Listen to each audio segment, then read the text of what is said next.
की खुशहाली व प्रदेश को विकसित राज्य बनाने के लिए हमने जो संकल्प लिए हैं उन्हें सबके सहयोग से समयबद्ध रूप से साकार करेंगे। माननीय प्रधानमंत्री मोदी जी के मार्गदर्शन तथा माननीय मुख्यमंत्री श्री भजनलाल जी के नेतृत्व में हमारा प्रदेश हर क्षेत्र में प्रगति के पथ पर अग्रसर होगा। देकर अच्छी शिक्षा, बेहतर स्वास्थ्य, नित करें हम मानव कल्याण, दे सहारा करें असहाय वृद्धजन का सम्मान, दे नारी को प्रोत्साहन। है भार जिन युवा कंधों पर, आओ कंधे उनके मजबूत बनाएं, आओ मिलकर विकास की ओर एक साथ कदम बढ़ाएं।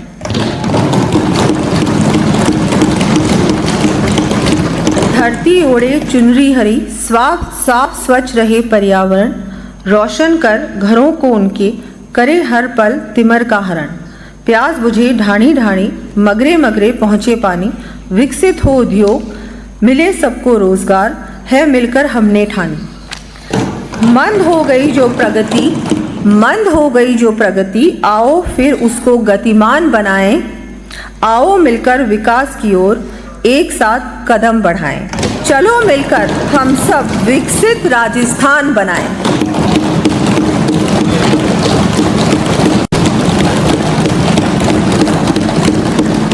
हो गया? देखिए।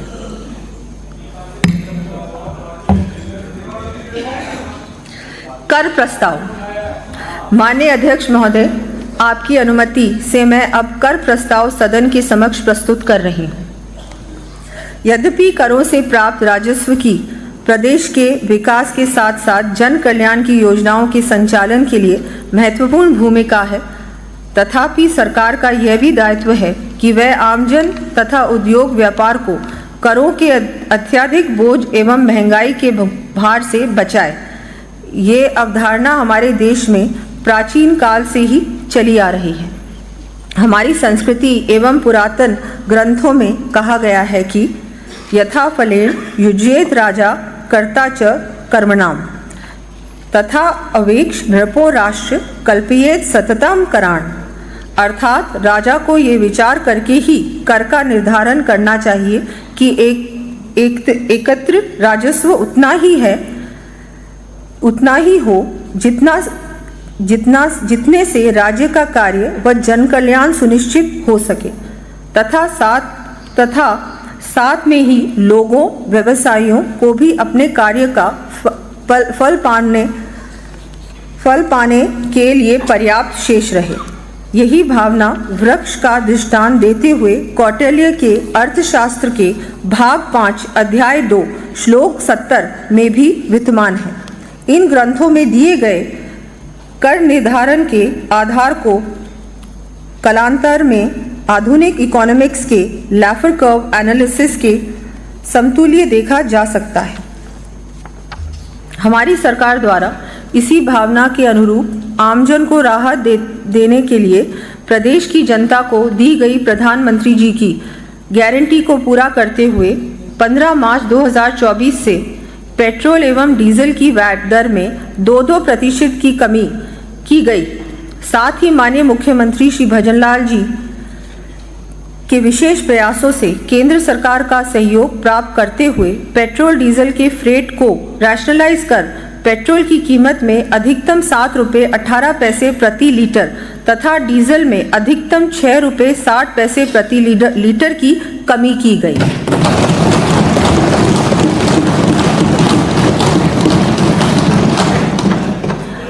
हमारी सरकार इसी प्रकार भविष्य में भी प्रदेश के विकास को और अधिक गति देने के साथ ही आमजन एवं निवेशकों को आवश्यक राहत प्रदान करने की दृष्टि से राजस्व संग्रहण का दायित्व निर्वहन करने वाले समस्त विभागों के संबंधित कार्रवाई सुनिश्चित करने के लिए कृत संकल्प है।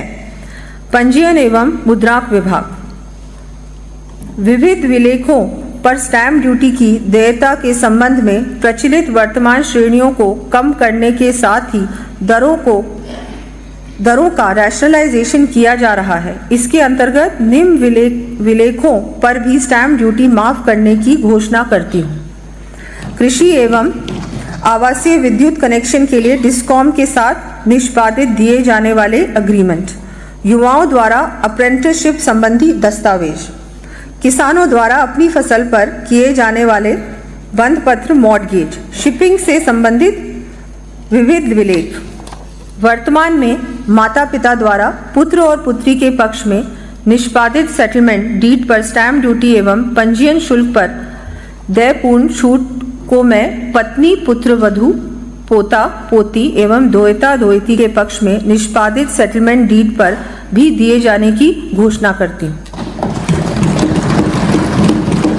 परिवार के सदस्यों के संयुक्त स्वामित्व के अधीन 2 या अधिक गैर कृषि संपत्तियों के एक दूसरे के पक्ष में एक्सचेंज करने पर स्टैम्प ड्यूटी उनमें से अधिकतम मूल्य की संपत्ति के मूल्य पर 6% से घटाकर 2% किया जाना प्रस्तावित है। सैनिकों के साथ साथ अर्धसैनिक बलों के शहीदों की वीरांगनाओं या उनके पुत्र, पुत्री या माता पिता को सरकार, निजी संस्था अथवा व्यक्ति विशेष के द्वारा निःशुल्क आवास दिए जाने पर स्टैम्प ड्यूटी की छूट दी गई थी। अब इस हेतु पंजीयन शुल्क में भी पूर्ण छूट देने की घोषणा करते हैं। शहरों में अधिक जनसंख्या भार वाले क्षेत्रों में कंजेशन कम करने की दिशा में कदम उठाते हुए ट्रांसफरेबल डेवलपमेंट राइट्स TDR की प्रक्रिया ऑटोमेट करते हुए स्टैम्प ड्यूटी की पूरी छूट दिए जाने की घोषणा करती हूँ तथा इसके विक्रय पर स्टैम्प ड्यूटी 5% से घटाकर 2% की जाएगी। आमजन को आसानी से हाउसिंग लोन प्राप्त हो, इसके लिए डेब्ट असाइनमेंट पर स्टैम्प ड्यूटी की अधिकतम सीमा को 15 लाख रुपए से घटाकर 1 लाख रुपए किए जाने की घोषणा करती। साथ ही इस प्रकृति के दस्तावेजों पर पंजीयन शुल्क की अधिकतम सीमा को भी 25,000 रुपए किया जाना प्रस्तावित है। स्थानीय निकाय से आवासीय पट्टा जारी हो जाने पर पूर्व के अपंजीकृत दस्तावेजों यथा अग्रीमेंट टू सेल, सोसाइटी पट्टा आदि पर स्टैम्प ड्यूटी DLC के 20% दर पर देय है। इसी तर्ज पर अब मैं स्थानीय निकाय का पट्टा नहीं होने पर भी उक्त छूट लागू करने की घोषणा करती हूँ। मल्टी स्टोरी भवनों में 50 लाख रुपए तक के फ्लैट्स की खरीद पर स्टैम्प ड्यूटी को वर्तमान में निर्धारित 6% से कम करके 5% किया जाना प्रस्तावित है। निर्माणाधीन फ्लैट्स एवं भवनों पर देय GST राशि पर ली जा रही स्टैम्प ड्यूटी से आमजन को राहत प्रदान करते हुए इसको माफ किए जाने की घोषणा करती हूँ। स्टैम्प्स एक्ट के अंतर्गत रेफरेंस अपील के माध्यम से निर्धारित की गई स्टैम्प ड्यूटी को निर्णय के 1 माह के अंदर जमा कराने पर ब्याज माफ करना प्रस्तावित है। दस्तावेज के निष्पादन के 1 माह के भीतर उसका निरस्तीकरण कैंसिलेशन कराए जाने पर स्टैम्प ड्यूटी घटाकर कन्वेयंस के स्थान पर 1,000 रुपए किए जाने की घोषणा करती हूँ। रजिस्ट्री संबंधी कार्य को सुगम एवं समय पर संपादित करने के लिए मौका निरीक्षण हेतु संबंधित पटवारी, गिरदावर, ग्राम विकास अधिकारी एवं नगर निकाय अधिकारी को भी मौका निरीक्षक के रूप में अधिकृत किया जाना प्रस्तावित है। बैंकों एवं वित्तीय कंपनियों द्वारा ऋण उपलब्ध कराने संबंधी मूल दस्तावेज के अतिरिक्त अन्य दस्तावेजों को स्टैम्प ड्यूटी मुक्त किए जाने की घोषणा करती हूँ। कंपनियों के अमेलगमेशन एवं डीमर्जर पर स्टैम्प ड्यूटी में रियायत प्रदान करते हुए अलॉटेड ट्रांसफर शेयर्स के मूल्य पर वर्तमान में देय 4% को कम करते हुए 1% किए जाना प्रस्तावित है। साथ ही इस हेतु निर्धारित अधिकतम राशि की सीमा को भी 50 करोड़ रुपए से घटाकर 25 करोड़ रुपए किया जाएगा। वाणिज्यिक कर विभाग राज्य सरकार द्वारा नई राजनिवेश नीति 2024 RIPS 2024 लाई जाएगी, जिसमें राज्य के विक्रय या प्रयुक्त होने वाली वस्तुओं एवं सेवाओं पर विशेष प्रोत्साहन दिया जाएगा। साथ ही निवेशकों को और अधिक प्रोत्साहन देने की दृष्टि से रिप्स योजना के अंतर्गत ऊर्जा के अधिक उपयोग वाले उद्यमों में निश्चित समय अवधि के लिए पीएनजी की वैट दर में 5% तक कमी किया जाना प्रस्तावित है। निवेशकों द्वारा सिक यूनिट को रिवाइव करने की स्थिति में भी इंसेंटिव्स का प्रावधान किया जाएगा। गत सरकार द्वारा प्रक्रिया का निर्धारण नहीं करने के कारण किसी भी निवेशक को प्रचलित रिप्स के अंतर्गत लाभ नहीं मिल पाया। हम इस समस्या को दूर करते हुए 15 अगस्त 2024 से ऑनलाइन पोर्टल के माध्यम से लाभ देना प्रारंभ करेंगे। रिप्स के अंतर्गत स्टैम्प ड्यूटी से छूट हेतु जारी पात्रता प्रमाण पत्र की अवधि की वैधता को 1 वर्ष के स्थान पर 2 वर्ष किया जाना प्रस्तावित है। जैसा कि माननीय सदस्यों को विदित है कि 1 जुलाई 2017 से संपूर्ण राष्ट्र में जीएसटी लागू होने के उपरांत मात्र 6 कमोडिटीज पर ही वैट की देयता है। ऐसी स्थिति में वैट एक्ट के सरलीकरण की दृष्टि से नवीन वैट अधिनियम लाया जाना प्रस्तावित है। ग्रीन ग्रोथ को प्रोत्साहन देने की दृष्टि से सीएनजी पीएनजी पर प्रचलित वैट दर को 14.5% से कम कर 10% किए जाने की घोषणा करती है। प्रदेश में युवाओं को एविएशन के क्षेत्र में रोजगार के समुचित अवसर उपलब्ध कराने की दृष्टि से फ्लाइंग ट्रेनिंग ऑर्गेनाइजेशंस एवं एयरक्राफ्ट टाइप ट्रेनिंग ऑर्गेनाइजेशन की स्थापना को प्रोत्साहित करने हेतु इनके लिए एविएशन टर्बाइन फ्यूल पर लागू वैट दर को 26% से घटाकर 2% किए जाने की घोषणा करती हूँ। कैप्टिव पावर प्रयोग करने वाले उपक्रमों को राहत देते हुए मैं उपक्रम हेतु उपयोग ली गई ऊर्जा से संबंधित ऑक्सिलरी पावर पर इलेक्ट्रिसिटी ड्यूटी समाप्त किए जाने की घोषणा करती हूँ। साथ ही ऐसी ऑक्सिलरी पावर पर बकाया इलेक्ट्रिसिटी ड्यूटी का 10% जमा कराने पर शेष मूल राशि तथा ब्याज शास्ति माफ करना भी प्रस्तावित है। एडिशनल रिसोर्स मोबिलाइजेशन को ध्यान में रखते हुए online gaming, e commerce, OTT platform आदि के लिए नवीन इंटीग्रेटेड प्रणाली विकसित की जाएगी। परिवहन विभाग प्रदेश में इलेक्ट्रिक वाहनों को बढ़ावा देने हेतु इलेक्ट्रिक वाहन नीति के अंतर्गत 200 करोड़ रुपए का ई व्हीकल प्रमोशन फंड गठित करना प्रस्तावित है। स्टेज कैरेज वाहन के अन्य श्रेणी मार्ग पर 300 किलोमीटर से अधिक प्रतिदिन संचालन पर वर्तमान में देय मोटर वाहन पर एमवी टैक्स को 504 रुपए से घटाकर 400 रुपए प्रति सीट प्रति माह किया जाना प्रस्तावित है। वाहन के स्वामित्व हस्तांतरण ओनरशिप ट्रांसफर में प्रोसीजरल सिंप्लीफिकेशन करते हुए वाहन को भौतिक रूप से प्रस्तुत किए जाने की अनिवार्यता से मुक्त किया जाना प्रस्तावित है। साथ ही वाहन रजिस्ट्रेशन नंबर रिटेंशन की सुविधा वाहन को स्क्रैप कराए जाने पर भी प्रदान की जाएगी। परिवहन व्यवसायियों को राहत प्रदान करते हुए परिवहन वाहनों की फिटनेस के समय पर चुकता प्रमाण पत्र की अनिवार्यता को समाप्त किया जाता है। नए वाहनों को पंजीयन के पश्चात परमिट प्राप्त करने पर देय स्पेयर टैक्स में छूट को 15 दिवस से बढ़ाकर 30 दिवस किया जाता है। यह छूट पुराने वाहनों का परमिट सरेंडर करने के उपरांत नया परमिट प्राप्त करने पर भी देय होगी। Private service vehicle, tourist vehicle तथा कॉन्ट्रैक्ट कैरेज व्हीकल में एक बारीय कर वन टाइम टैक्स की वर्तमान प्रचलित दर को 10% कम किया जाना प्रस्तावित है। 22 सीट से अधिक बैठक क्षमता के यात्री वाहनों के स्पेशल परमिट पर मोटर वाहन कर की दर को एक समान 600 रुपये तथा पर्यटक यात्री वाहनों का कर एक समान 875 रुपये किया जाना प्रस्तावित है।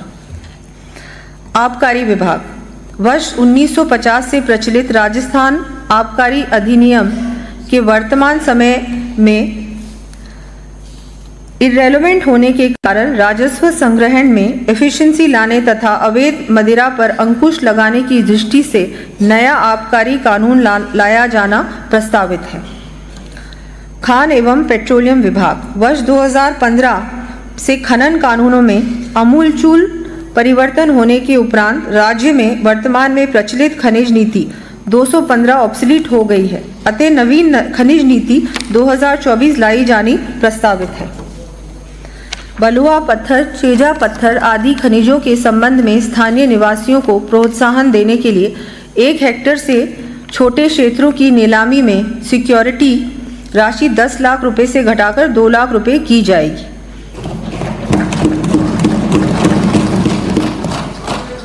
माइनर मिनरल्स के खनन पट्टाधारी क्वारी लाइसेंस धारकों को राहत देते हुए लाइसेंस की बढ़ी हुई अवधि अर्थात वर्ष 2040 तक के देय प्रीमियम की राशि को किश्तों में जमा कराए जाने का प्रावधान करने की घोषणा करती। प्रदेश में बजरी संबंधी समस्याओं के निदान के लिए कतिपय स्थानों पर राज्य सरकार के उपक्रम Rajasthan state mines and minerals limited के माध्यम से भी बजरी उत्पादन की कार्रवाई की जाएगी। साथ ही बजरी के विकल्प के रूप में एमसैंड को बढ़ावा देने के लिए नवीन एमसैंड पॉलिसी लाई जानी प्रस्तावित है। प्रदेश में खनन संबंधी गतिविधियों को गति देने हेतु केंद्र सरकार की नीति के अनुरूप प्राइवेट सेक्टर को भी एक्सप्लोरेशन हेतु प्रोत्साहित किया जाएगा। जहां गत 7 वर्षों में प्रधान खनिज के केवल 54 ब्लॉक्स की नीलामी की गई, वहीं अब नीलामी की संख्या को लगभग 2 गुना करते हुए 100 से अधिक ब्लॉक्स की नीलामी की जाएगी। इसी प्रकार पहली 4 चिन्हित ब्लॉक्स की प्री एम्बेडेड क्लियरेंसेस के साथ नीलामी किया जाना भी प्रस्तावित है। फर्स्ट फेज में ऐसे 8 ब्लॉक की नीलामी की जाएगी।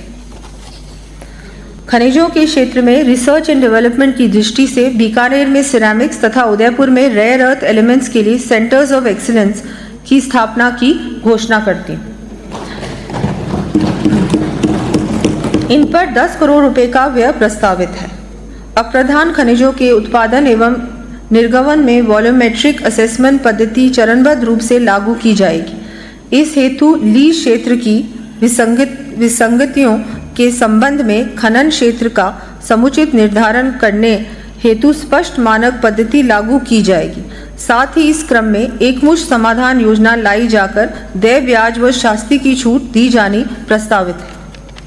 प्रदेश में परिवारों विशेषकर महिलाओं को अतिरिक्त सुविधा एवं सुरक्षा उपलब्ध कराने की दृष्टि से राज्य के 8 नगरों जयपुर, कोटा, अलवर, जोधपुर, उदयपुर, बूंदी, अजमेर व पाली में 2000 किलोमीटर लंबाई की गैस पाइपलाइन बिछाकर 1 लाख से अधिक गैस कनेक्शन जारी किए जाएंगे। निवेश प्रोत्साहन हेतु अन्य बिंदु। उद्योग विभाग रीको एरिया से 1 किलोमीटर की परिधि में भी लैंड कन्वर्जन के लिए रीको की अनापत्ति एनओसी की आवश्यकता समाप्त करने की घोषणा करती हूँ। इसके साथ ही निजी औद्योगिक पार्क योजना भी लाई जानी प्रस्तावित है। प्रदेश में भू संसाधन के समुचित एवं ऑप्टिमम उपयोग को सुनिश्चित करने हेतु land aggregation and monetisation policy लाई जाएगी। साथ ही इसे सशक्त करने के लिए aggregation of private land act लाया जाना प्रस्तावित है। राजस्व विभाग रीको को हस्तांतरित औद्योगिक क्षेत्र के भू रूपांतरण एवं अन्य समस्याओं के समाधान के लिए transfer of industrial lands validation act लाया जाएगा।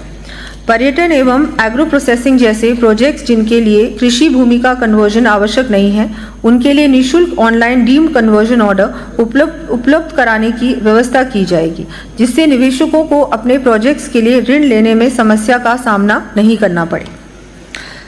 स्वायत्त शासन विभाग 15 मीटर की ऊंचाइयों तक के भवनों के फायर सेफ्टी सर्टिफिकेट हेतु वर्तमान में निर्धारित